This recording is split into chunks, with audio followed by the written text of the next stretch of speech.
I Hope This Doesn't Find You by Liang. Chapter 17. There's a trick to writing a good history essay.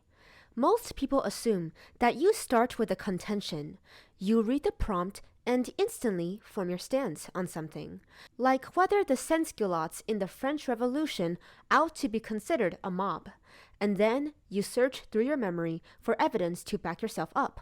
Quotes from famous historians, dates, statistics. But I always start with the evidence first. I go through the information I already have, the facts I find the most compelling, that will most likely stand out to an examiner. Only after that do I pick my argument. Otherwise, it's a futile practice, a waste of precious writing time. It doesn't matter what you believe in or want to believe in, if you're not supported by the data. I know this. I should know this. Yet after I hang up, I can't help hoping that Abigail's right, that maybe miraculously Julius could feel something for me other than bitterness or annoyance. And even though it's not the logical thing to do, I find myself abandoning all my tried and tested study techniques and scrabbing for evidence to prove it. Evidence like, he ran the race for me when I felt like I was dying. Like he stayed behind with me after the party, and he's never shown any particular interest in sweeping floors before. So, there must have been another reason. Like, Max says so when he came into the bakery after school. And didn't his brother say that he'd been searching for our bakery? Like there was a very brief moment 4.5 weeks ago when he gazed over at me so tenderly I felt my breath catch. It probably isn't substantial enough to convince any examiner, but it's enough for me to convince myself by the end of the night. I'm going to do it, I decide. I'm going to tell him, and I'm going to pray he won't reject me on the spot. I'm going to be sick, I inform Abigail when I slide into the bus seat the next morning. She's sipping a drink that's more whipped cream than actual liquid, her bag crammed into the space between us, her denim jacket draped over her lap like a pillow. Never one to let herself sit in discomfort, even if it's just for a 1-hour bus ride into the woods. You look like you didn't sleep at all last night, she says, studying my face. I grimace. I didn't. I was busy strategizing my next move. She almost spits out her drink with laughter. My darling, you're not planning to go to war here. You're just telling a boy you like him. Keep your voice down, I hiss, scanning the bus. There are still students shuffling their way down the aisles, others standing up to search for their friends, or shove their luggage under the seats. Someone will hear you.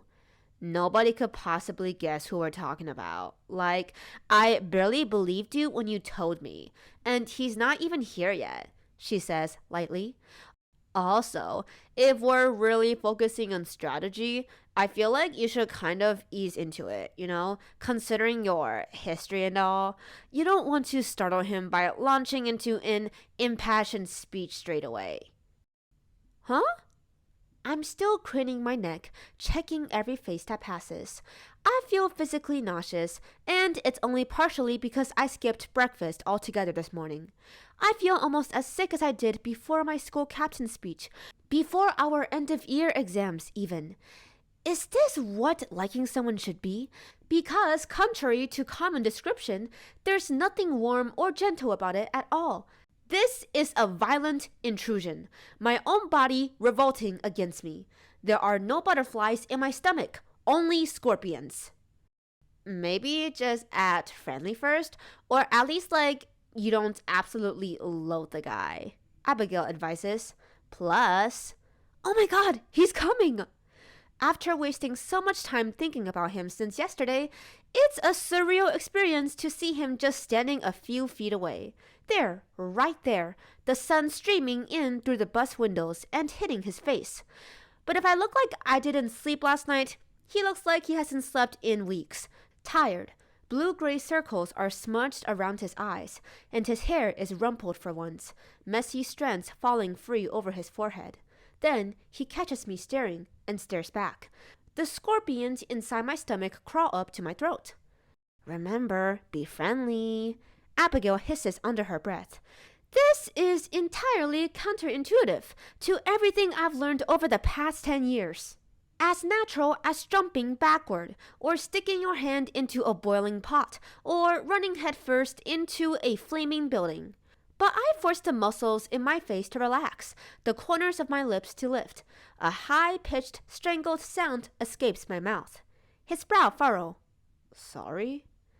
I was just saying hi, I say brightly, in greeting. Hello. He shoots me a weird look and walks past me without another word. And I've decided I would like to stop existing.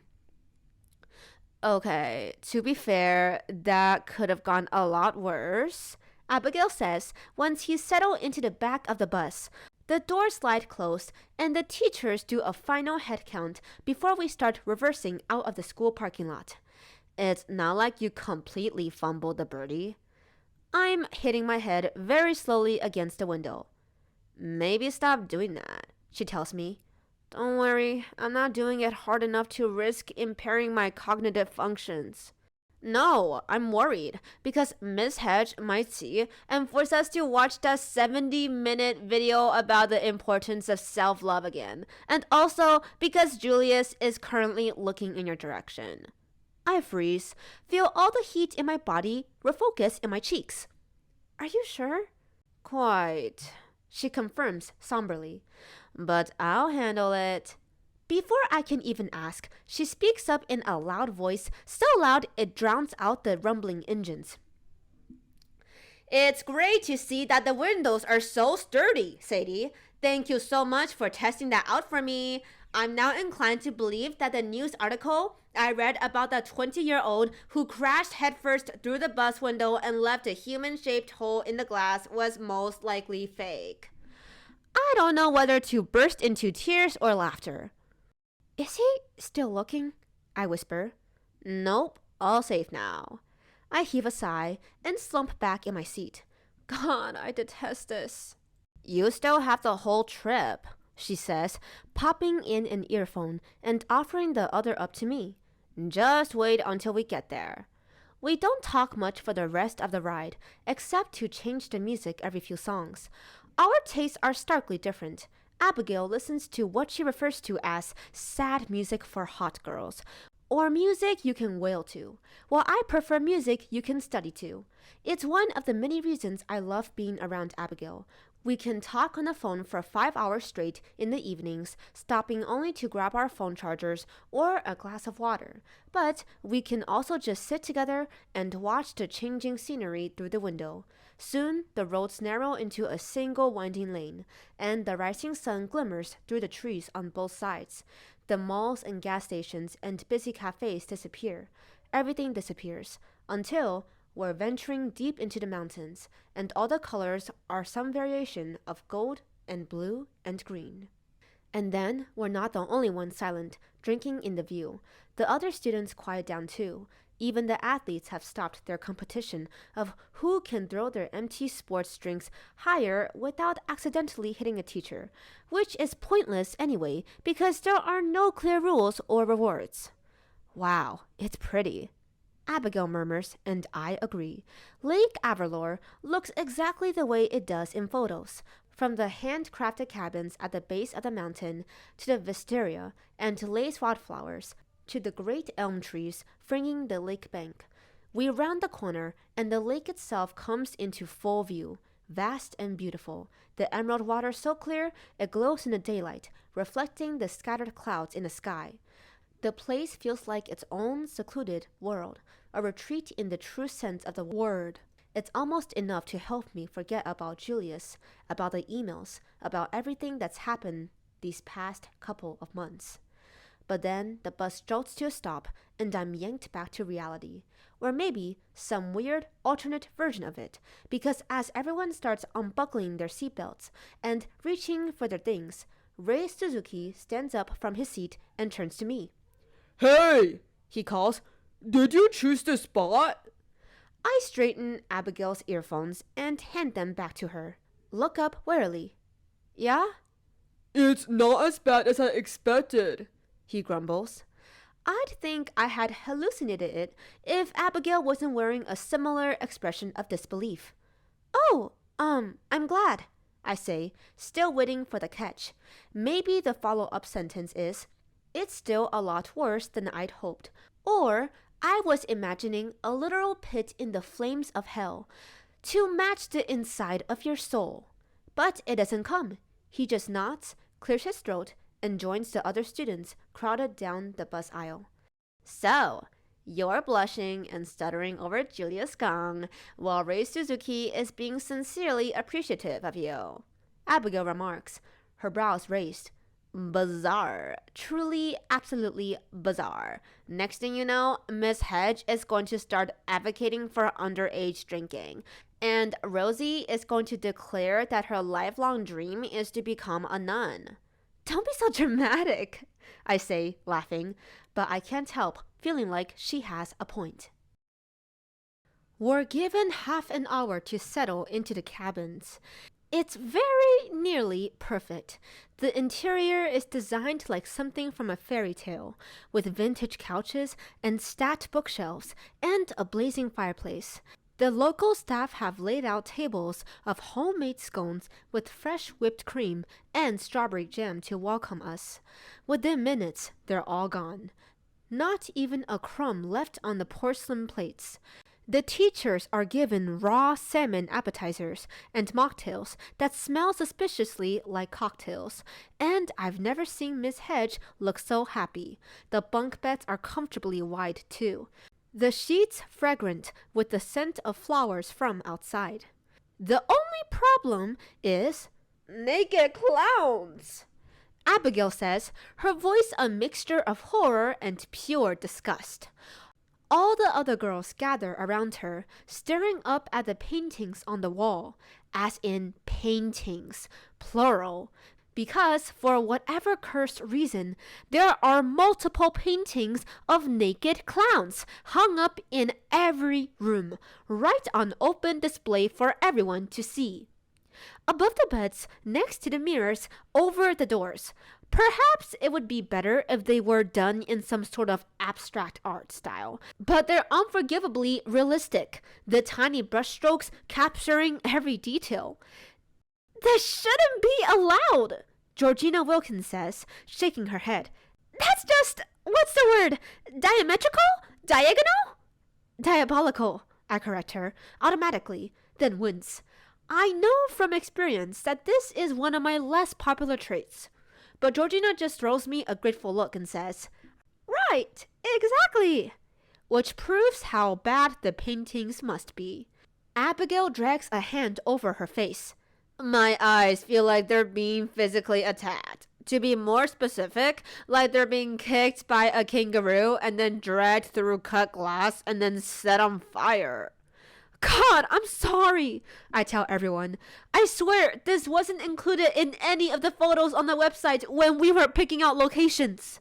And maybe it's true what they say about unlikely alliances forming from common enemies, even if the enemy is a two-dimensional clown who should be arrested for public indecency because Rosie comes to stand next to me. What are you apologizing for? She asks, flicking her hair over her shoulders. It's not as if you put the paintings up there yourself. I open my mouth, then close it again. I'm so used to taking responsibility for everything, to apologizing to her and everyone else, that it feels wrong not to say sorry. You're so strange sometimes, Sadie, Rosie continues, though she doesn't sound like she's being unkind. You know, most people rush to push blame away instead of taking all of it themselves, right? I blink, try to find my bearings again. Right, well, it might not be my fault, but I do know how we can fix this. Temporarily, at least. Please, Abigail says, anything. I rummage through my bag and pull out the spare jacket I packed, then drape it over the painting frame so it covers the clown completely. There, I say. The others quickly join in, grabbing loose dresses and oversized sweaters, and soon we're running from room to room, giggling, lending one another our clothes to block every single painting from view. The hysteria fizzes on my tongue like alcohol, and when I turn around at one point, I catch Rosie's eye, There's no malice in her expression. We're both doubled over, laughing at the absurdity of the whole situation. And for the first time in a while, I don't feel like the year level's #1 villain. I don't feel like the perfect student either. I'm just one of them. We're still laughing when we stumble outside onto the lakeshore into the sunlight. The first activity for the day is canoeing. 2 canoes have already been set down over the pebbles, the green lake water shimmering behind them. A tanned buff guy with beaded bracelets around his wrists and ankles introduced himself to us as David, but you can call me Dave. Then he dives in right away, showing us how to hold the canoe paddle and adjust our body position while Miss Hedge sips her cocktail mocktail and watches from under the trees. We'll split you off into 2 teams, Dave says, rubbing his hands together. and then, just to make things interesting, we'll do a little race. The first person to the other side of the lake wins. Got it? Most of us nod. Abigail slaps a mosquito on her thigh and mutters into my ear. I was hoping we wouldn't have to do any physical exercise. When can we do a race to see who falls asleep the fastest? I bet I win that without even... You! Dave says, pointing at her. Abigail jerks her head up, smiles without any shame. Yeah? Since you're feeling so chatty, you can lead the first team. And... He looks around, sizing each of us up before his eyes land on Julius. You look like leader material. Well, he is school captain. Someone volunteers. Oh, is that right? Dave asks. Julius nods with barely concealed smugness, crossing his arms over his chest. Perfect. You can lead the other team. Then, Dave decides. Both of you choose your members. I would pick you, Abigail whispers to me, nudging my ribs. But I'm going to be generous and let you join his side. That's if he picks me, I whisper back. Of course he will. Based on athletic ability alone, he should. I shake my head and smile like the idea couldn't be further from my mind. But secretly, humiliatingly, I am waiting for Julius to turn to me, to at least consider me. If not, choose me. I'm waiting for him to take his time, to meet my eyes. My stomach flutters from the sheer anticipation, and my heart is beating unbearably fast. The suspense of the moment so disproportionate to the stakes. I want to laugh at myself. And then I want to slap myself, because he doesn't hesitate or even glance once in my direction. Instead, he waves Rosie forward. Oh my God, yes! She says, grinning wide and making her way down the shore like a pageant queen. We'll make the perfect team! Julius grins back at her. My nails stick into the soft flesh of my palms, my hurt hardening into rage. It's not Rosie I'm angry at, though. It's him. It's always him. He doesn't choose me next either. He chooses Ray and Adam and Georgina, who gets out of swimming lessons every year by claiming she's allergic to chlorine. It's like I don't even exist to him. Like last night never even happened. Or maybe it didn't. Maybe I've been spinning it into something it's not. By the end, I'm one of the last 2 people left. Me and that boy in our ear level who talks to nobody. Julius's eyes flicker between us. His expression is passive, careless. When he nods once at the boy, he doesn't even appear sorry. It's not as if I was ever certain I could be his first choice. But knowing that I'm his last choice, it's a twist of a knife in the gut. Humiliation stings my throat. I'm no longer planning to confess to him. I'm planning to choke him. But for the sake of my own dignity, I act like it doesn't matter. I move over to Abigail's side, my head held high, my fists clenched to stop them from shaking. Great. Now, who wants to race first? Dave asks. I will. Julius offers, rolling up his sleeves. Dave's sunburned face splits into a beam. And who thinks they can take him on a one-on-one? I'll go! I say, loudly, marching forward, not even caring when the freezing lake water sloshes over my shoes. I'll beat him! There's a beat of surprised silence. Dave blinks at me. Oh, okay. Really loving the confidence here. Now, the paddle might be a little heavy for you. I pick up the paddle easily, tightening my grip around the rough wood. Just teach me how to row this thing? I've always been a fast learner. It takes me only a few minutes to push the canoe into the lake, strap on my life jacket, and get used to steering with the paddle. Then I start paddling. Wild geese startle and soar over my head, their white wings flapping as the canoe makes its way through the water, foam forming from the ends of the paddle. The earthly scent of the air fills my nostrils, coats my tongue.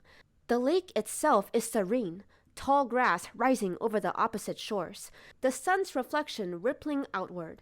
I can make out the trees in the distance, their smooth, pale bark gleaming, their golden green foliage swaying with the breeze. If I wasn't competing against Julius, I would probably admire the view more, let myself sit in the rare silence and watch the light playing over the water, the wilted flowers floating across the surface. But all I can focus on is his canoe in my peripheral vision. I lean forward, dig my paddle deeper into the water, my muscles burning from the effort. It's still not enough. He's pulling ahead. I dig as hard as I can, but I apply too much force on one side, and the canoe lurches unsteadily. Cold sprays my face, soaks through my clothes. Slow down. Julius calls from beside me. He sounds irritated. You're going to fall into the water like that. You slow down! I snap at him. He doesn't. Of course he doesn't. He clenches his jaw and pushes his canoe onward with renewed vigor. Without looking at me, he asks, What are you getting so angry for? I choke out a harsh laugh, the sound only half audible over our splashing paddles. Unbelievable! What? I'm not angry, I say coldly. My arms are starting to weaken, and I can feel the wood rubbing open the skin on my palms, but I ignore the sting. Why would I? A sudden gust of wind tears through my hair, creating waves in the water, one bigger than the next. The canoe wobbles again, this time more violently. Be angry! I grip the edge of the canoe for support, grit my teeth against the emotions fighting for room inside my chest. It's not like we owe each other anything! He makes a soft, frustrated noise. See? You're saying that, but your tone strongly suggests otherwise. And since when did my tone matter to you? Last time I checked, you didn't even want to look my way! Are you kidding? His sentence dissolves into a muffled curse as my canoe slams right against his, the sudden impact jolting both of us out of our seats. Seriously, Sadie? Watch out! I'm not doing it on purpose! I interject, pushing myself upright with a huff. Maybe if you gave me more space... I can't control the speed of this, he says, a shameless lie. He just doesn't want to risk losing to me. Well then, neither can I say, paddling faster. I'm winning, I think. We're more than halfway there. The opposite shore close enough for me to see the shine of damp on the shores, the grass tall enough to reach my knees. I'll make it before him. But then my paddle gets caught on something in the water, a weed, maybe, or a net. I try to yank it free, but I lose control, and it's like everything unfolds in slow motion. I can only stare in horror as my paddle swings out sideways, as Julius attempts to duck, but leans too far backward and crashes into the water, sending a great wave rushing toward me. And my stomach drops, gravity slipping out from under my body as my canoe flips upside down.